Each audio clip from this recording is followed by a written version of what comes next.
But I just took my two children, who were very little, and went to seek him out.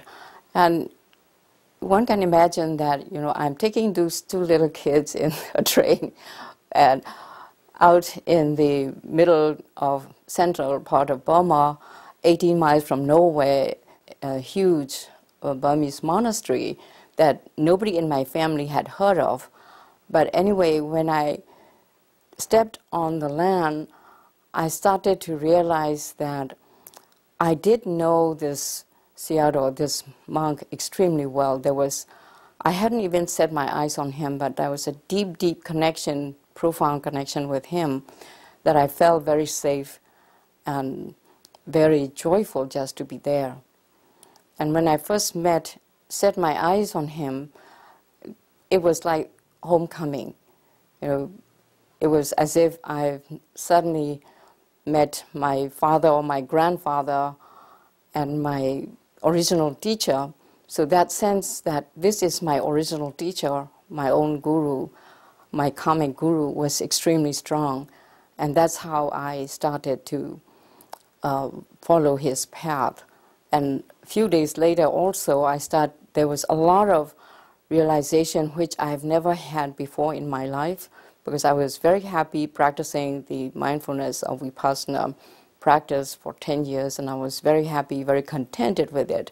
But then suddenly finding myself to be in his vicinity and understanding these deep realizations that actually his path was my original path also.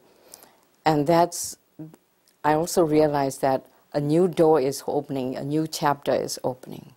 The karmic connection that was revealed to me at that juncture was that I had very deep karmic past life connections with my guru, actually for many, many lifetimes, and that it was time for me to be with him now, because a new chapter of my life was about to be opened up, a new door was opening up. And I also realized that this is a path that will be parallel to the path I had been walking, which is the mindfulness in daily life, the Vipassana path, that I would be walking a dual path now.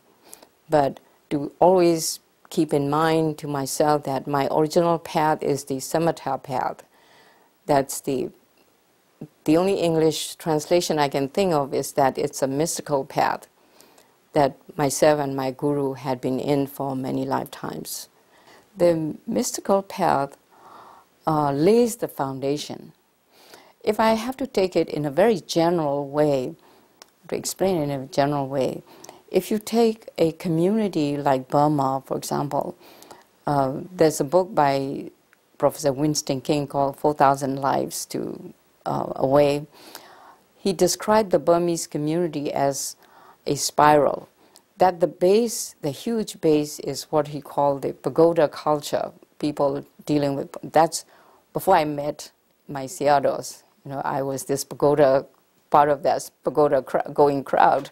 And then as it proceeds upwards, the spire gets narrower and narrower.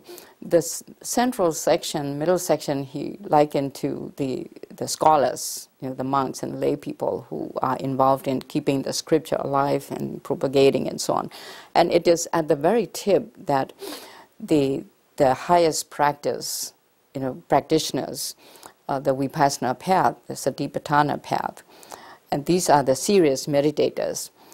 And so what the samatha path is about is that my guru and the other masters in Burma was dealing with the huge, enormous base of this spiral, where millions and millions of people who I would call them the forgotten masses.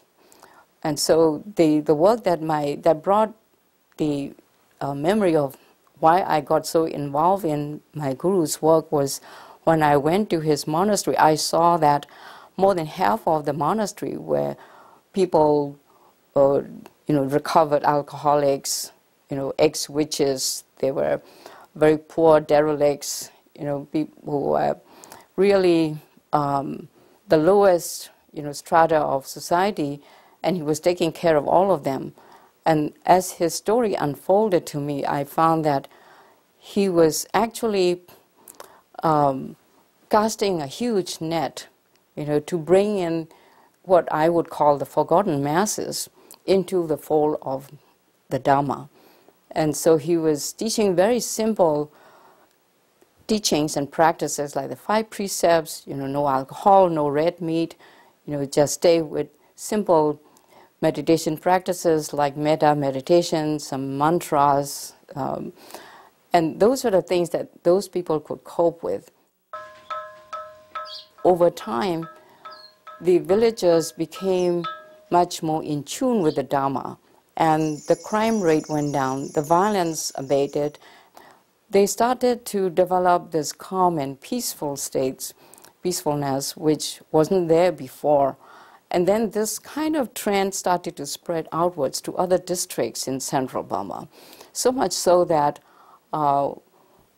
in one district called Mienjiang, which was a huge district, very close to Bagan, in fact, that the crime rate went down so significantly that the police and the authorities of that township would give preference to his disciples who are going to the monastery, in preference for gas and rice quota and so on.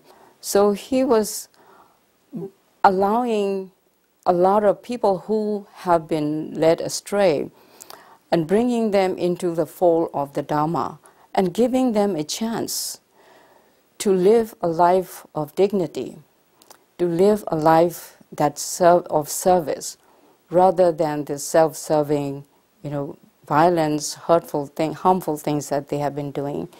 And I decided then that if I'm asked to do his work, I would do anything to bring it about.